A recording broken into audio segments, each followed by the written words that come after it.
Hi అండి, welcome to my YouTube channel. నా పేరు మౌనిక. ఈరోజు వీడియోలో పీసీఓడి నుంచి నేను దాన్ని జయించి ఎలా ప్రెగ్నెంట్ అయ్యాననే దాని గురించి తెలుసుకుందాము. ముందుగా నాకైతే పీసీఓడి ఉండింది. పీరియడ్స్ ఇర్రెగ్యులర్గా వచ్చేవండి. అంటే ఒక 3 మంత్స్కి ఒకసారి పీరియడ్ వచ్చేది. వచ్చిన తర్వాత 15 డేస్ 1 మంత్ అట్లా కంటిన్యూ బ్లీడింగ్ అయ్యేది. ఇంకా సమ్మర్ అయితే 1 మంత్ 2 మంత్స్ అట్లా కంటిన్యూ బ్లీడింగ్, ఇంకా హెవీ బ్లీడింగ్ అవుతూ డైలీ బ్లీడింగ్ అవుతుంది మనకు 1 మంత్ వరకు. అంటే హెవీ బ్యాక్ పెయిన్ ఉండేది. ఆ బ్యాక్ పెయిన్ నేను అసలు భరించేదాన్నే కాదు. తర్వాత ఏమైందంటే పెళ్ళైన 1 ఇయర్ వరకు ఇంకా ప్రెగ్నెంట్ కాకపోతే హాస్పిటల్స్కి వెళ్ళాము. పీసీఓడి ఉంది అని చెప్తేనే మనకు వాళ్ళు కూడా ఫస్ట్ స్కాన్ చేస్తారు. చిన్న చిన్న వాటర్ బబుల్స్ లాగా ఉండేది స్కానింగ్ రిపోర్ట్లో ఓవరీస్ దగ్గర. సో ఇది మైల్డ్ పీసీఓడి, దీనికి ట్యాబ్లెట్స్తో క్యూర్ అయిపోతుంది అని చెప్పి నాకు ట్యాబ్లెట్స్ ఇచ్చారు. మెయిన్గా ఈ ట్యాబ్లెట్స్ ఆల్మోస్ట్ పీసీఓడి ఉన్న వాళ్ళకంతా సేమే అండి. అంటే ఎట్లా 28 ట్యాబ్లెట్స్ మనం డే 1 ఒక ట్యాబ్లెట్ వేసుకున్నామంటే కంటిన్యూగా 28 డేస్ వేసుకోవాలి. మధ్యలో ఒక రోజు మనం మర్చిపోయినా స్కిప్ చేసినా మళ్ళీ ఫస్ట్ నుంచి వేసుకోవాలి.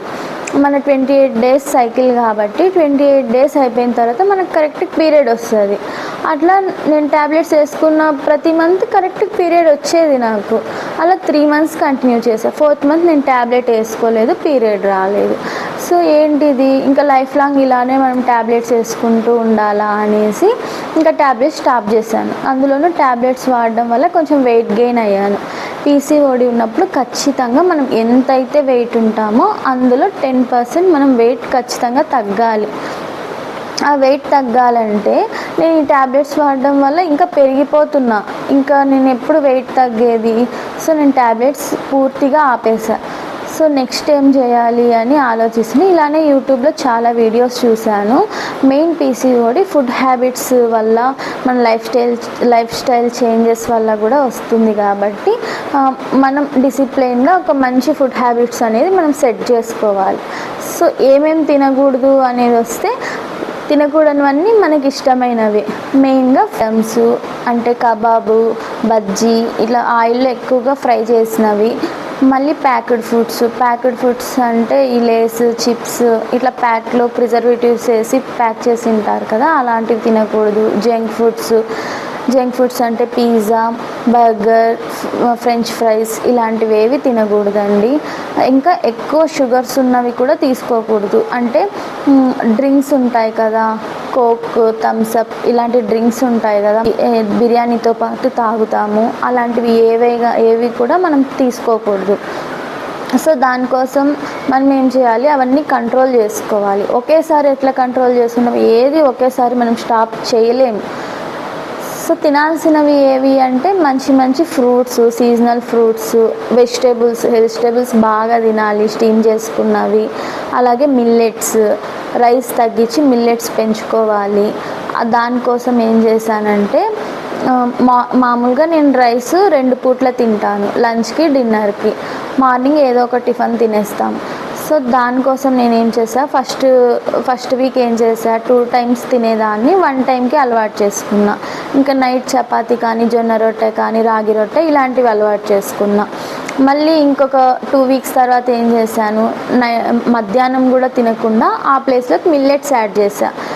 మిల్లెట్స్ కూడా మనం ఊరికే వండి తినాలంటే అది మనకు చాలా కష్టం.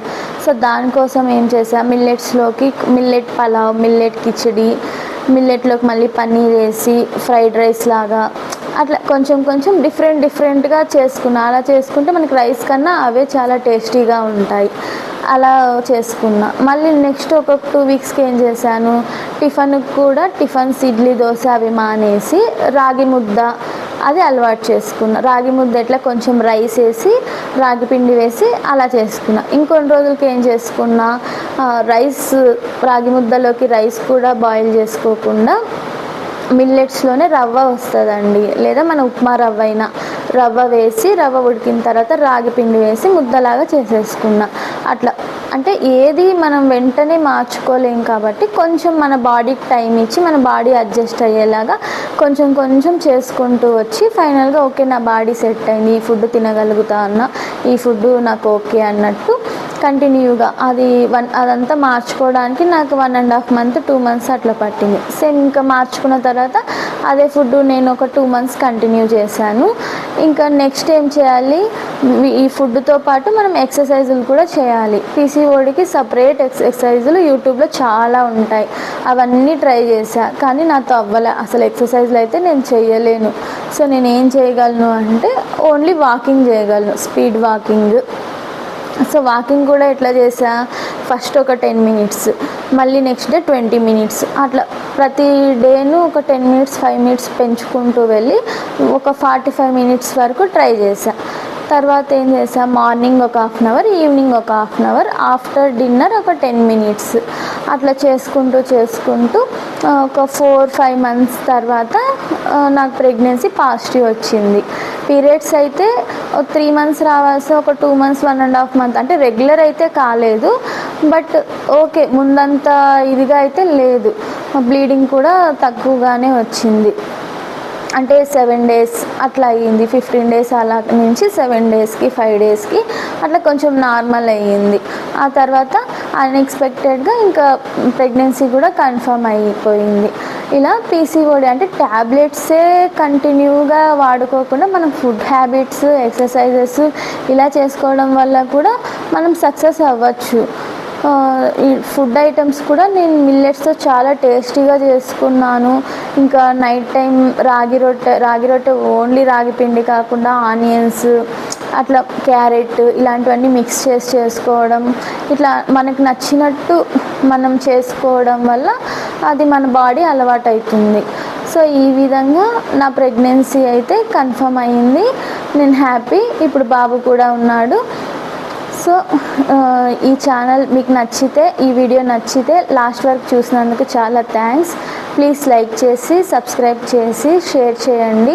ఇలా ఎవరికైనా పీసీఓడి ఉండి లేదా మీకు తెలిసిన వాళ్ళు ఎవరికైనా ఉంటే వీడియో షేర్ చేయండి. ఇంకా ఇలాంటి వీడియోస్ అంటే దానికి సంబంధించి ఏదైనా రెసిపీస్ కానీ లేదా ఏదైనా సజెషన్స్ కానీ ఉంటే అడగండి, కమెంట్ చేయండి, నేను చెప్తాను. అందులో నేనేం డాక్టర్ కాదు, బట్ ఇది నా ఎక్స్పీరియన్స్ కాబట్టి నేను షేర్ చేసుకుంటున్నాను. Thanks for watching. Please subscribe చేయండి. Thank you.